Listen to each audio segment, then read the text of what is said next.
program. We just heard the song by my next guest, Royal Horses, and you can find them on their website, royalhorsesband.com. With me is the man that plays the upright bass, Kenny Paul Mann. Welcome to the show. Very excited to have you on. Thanks for having me, man. This is fun. Yeah, yeah. Fun is such an oddity these days. I feel like we don't get that much anymore due to just everything that's going on out in the world. Are you guys having fun right now over there in Mississippi? What exactly is going on before we kind of get into everything, and how are things out there? Yeah, I mean, I think these days you just have to be a little more creative in ways to get yourself out there and to keep this music thing going. It's been tough all over now. Mississippi and South Mississippi, specifically in South Alabama, has been a little more relaxed, honestly, than most of the nation. But it was definitely everything shut down right there at the beginning. But now it's kind of easing more into a lot of stuff opening back up. So we're performing most all the time, most weekends. It's a lot of outdoor stuff. There's definitely still a lot of bars closed, but it's nothing like New Orleans where everything is still shut down. I think people are wearing their masks and going out, and we're finding creative ways to do this. You guys just came back from performing live, right? Yeah. This weekend. How was that? Tell me about that experience. Was everybody happy? Was this your first time performing live? No, I mean we definitely we everything shut down at the beginning of the pandemic, but we've played a lot of shows last year, and different spaces, a lot of outdoor stuff, and we took a small break there at the end of the year, but coming back into it this first year, we've been pretty steady with bookings. But like I said, it's a little different down here on the coastal area of Mississippi and Alabama. It's a different world. Let's talk about your latest album that is out now. And that is A Modern Man's Way to Improve by the band Royal Horses, which is available now. We just heard a track that I played, bottom of the chart, perhaps my favorite track of the album. And wanted to talk a little bit about your guys' sound and the way you cultivated it. It's so perfect for the South, but yet you guys are putting a little twist to that. And wanted to get your take upon creating this sound with the guys. It's just a part of our heritage here, and when we got together, it kind of started as Shelby and myself, and it was more of a folky rockabilly kind of thing, but adding drums shortly after, and kind of switching to only using electric guitars. It's definitely taken on a lot more of a rock and roll vibe. As far as like creating the sound, it's just what comes out of us, man. I know on that first album in particular, it's a pretty wide range of stuff we've done more recently. It's starting to become a little more focused, honestly, but it's still that whole melting pot of music from the South, the blues, the country, the rock and roll. Yeah, and it's been such a pleasure listening to it. So I really hope people go out and check you Thank guys you. out. Really, very impressed with the album "A Modern Man's Way to Improve," which again, go check it out. It's very cool. Now, you do play Thank you. the upright bass, and Hmm. okay, granted, the drums are the engine of the vehicle, and to me, it seems like the driver is you driving the band. Do you feel that that's the role of the upright bass? And I know a lot of people are going to say, "Oh, well, the singer, you know, kind of drives the band," but I don't see that. I see the singer as more of the gas than anything Yeah, else. And what's your take? definitely. I see it that way, man. You know, uh, playing electric bass versus playing upright, there's just so much more of a rhythmic quality to the upright, and there's so much more to explore with that. So I really do. A lot of times, especially live, I treat it like a drum. Uh, so the drummer and I feel like we have really great chemistry and we lock in really well. So anytime he's hitting that bass drum, I want to be hitting a solid note. So I wouldn't say that I drive it. I say together we do. We are a true rhythm section, and I look at that. I look at that upright bass as more of a rhythm instrument than I do a melodic instrument. Whereas sometimes some projects I do with electric bass, I will look at that as more of a melodic thing.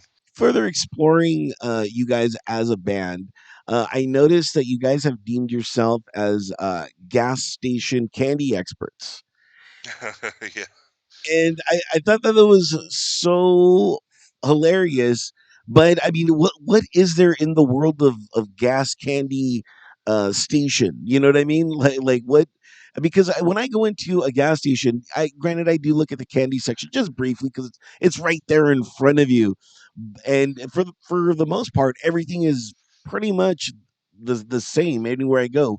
Is it that you guys just go out and you just try to find the most unique candy, or what's going I on? mean, there's always limited release stuff, man. There's always new stuff coming out. You got to it's a whole nother world. You're not experiencing this. And every state's got different stuff. No You go way. to some you go to some place like Bucky's. I don't know if you've ever heard of a Bucky's or been to a Bucky's, but the Walmart of gas stations. I mean, it's gigantic, and they make all their own candy and fudge and all that different stuff. And yeah, I mean, it's just a fun little thing that the drummer and I do for sure. That's super cool. I mean, now I'm gonna start looking when I go into gas stations and just looking for those limited release. You truly have piqued my interest. Yeah, the Uh, Mocha Kit Kats. Check out the Mocha. Mocha Kit Kats. I'm telling you. I like Kit Kat. I like Mocha. Yeah, yeah. That I wonder if that's just a apparently that's just a regional thing. I'm assuming because I mean, it probably is with all that. I mean, but yeah, I'm sure you got some cool stuff up there. it's all probably all vegan and not cool. I don't know. Yeah, it's a little. We deep fry everything down here, so it's a little different.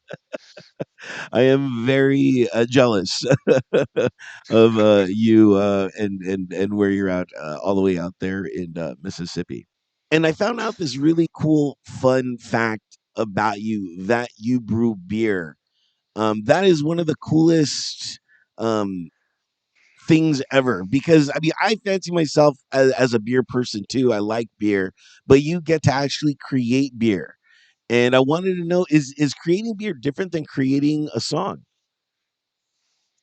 Uh, I mean, yes, but I mean, in a way, I kind of always kind of thought of the two as the same a little bit. I don't do that at this particular place, but I did own another brewery for about 5 years in Laurel, Mississippi, Slow Boat Brewing Company, and all the beers were named after songs.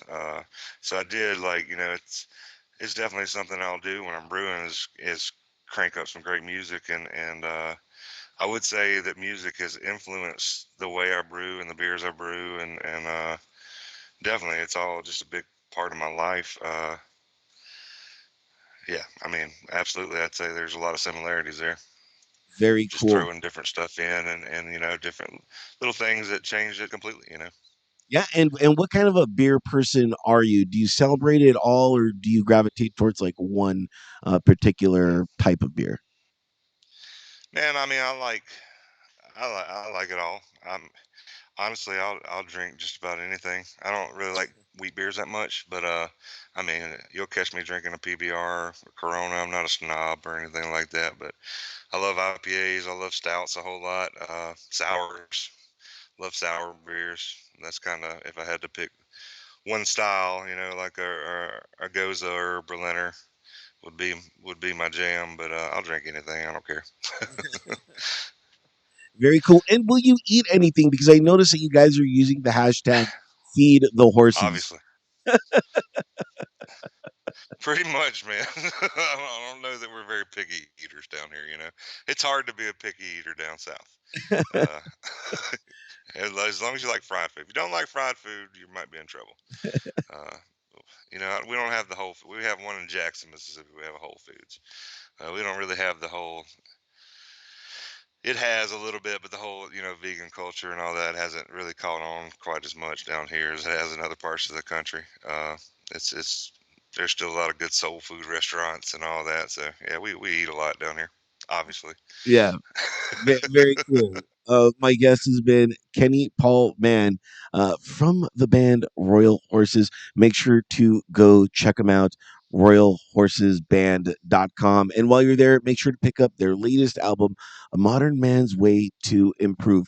We are now going to leave playing the track BLD. And I was trying to figure out what BLD meant, whether it was some sort of, you know, um, modern sandwich.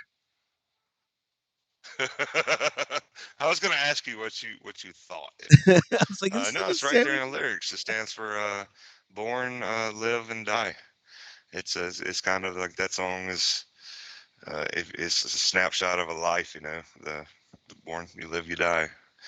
What else is there? It's really to me. I've said this a bunch of times, but that's to me it's one of Shelby's more brilliant songs lyrically. It's got very John Lennon quality to it.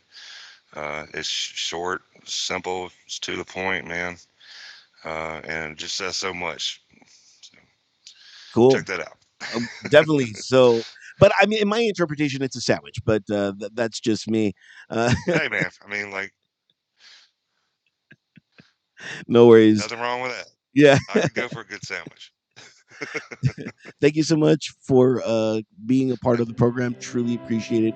And again, for those out there, make sure to log on to royalhorsesband.com. My guest has been Kenny Paul Mann from the band, and we leave you now with BLD. Thanks, man.